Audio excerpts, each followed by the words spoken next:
So can I tell a story about the time that when I was charged with my the fur farm actions, they were offering me deals. Initially, they offered me, um, let's see, what was the first deal? The first deal was to basically just be a mole and just go back into the movement and just kind of feed them information.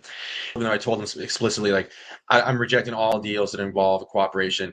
And the second deal was specifically related to Daniel Andreas San Diego, who I've never met, to be clear. I don't know anyone who knows him. Like, I have no knowledge of him and his situation at all. However, they believed that the people who had harbored me, which no one had really harbored me. I harbored myself, but they believed the people, whoever I'd interacted with during the time I was a fugitive, were probably also harboring Daniel Andreas San Diego. So they felt like if I would give them a list of names of everyone I'd interacted with when I was a fugitive, that would lead them to Daniel Andreas San Diego. And so my lawyer came to me, it's just like, they want you to basically just give them a list of names. Just tell them everyone you interacted with. And their hopes are that will lead them to, like, they basically consider Daniel Andreas San Diego to be way more important than you.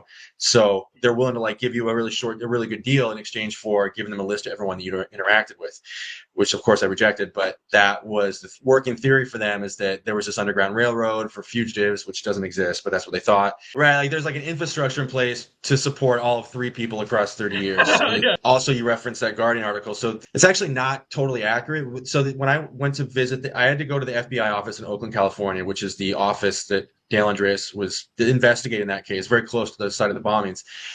This is in 2019-ish, so a few years ago. They called me up and they said, hey, we want you, you have a bunch of your stuff that we confiscated way back in 2005 when I was arrested from your apartment in Santa Cruz. Come get it, or we're going to throw it away. And I didn't even know I was ever going to get this stuff back. So I flew out to Oakland, and it was, like I said, it was they wheeled out this pallet, and they did an inventory, and it was this whole very, like, just very, like, by the book, professional exchange. And then at the very end, once I had taken custody of all these things, they said, hey, we have to talk to you about Daniel Andreas San Diego. And what they said specifically was, we want to make a deal.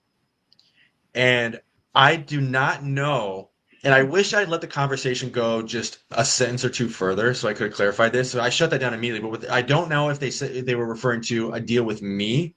In other words, we want to basically pay you money to go whatever, or we want to make a deal with him, and can you pass this word on to, well, of course I have inability to do because I have no idea where he was or anything. But so it was unclear if they meant deal with me or deal with him. And and again, I wish I'd gotten clarity on that, but that was that. So if I had to guess, I actually think they were referring to a deal with him. Like, in other words, it's been 20, or at that point, 15 years. Like, we want to make a deal with him to resurface, and we'll offer him a deal. But again, it's all speculation. I just don't know.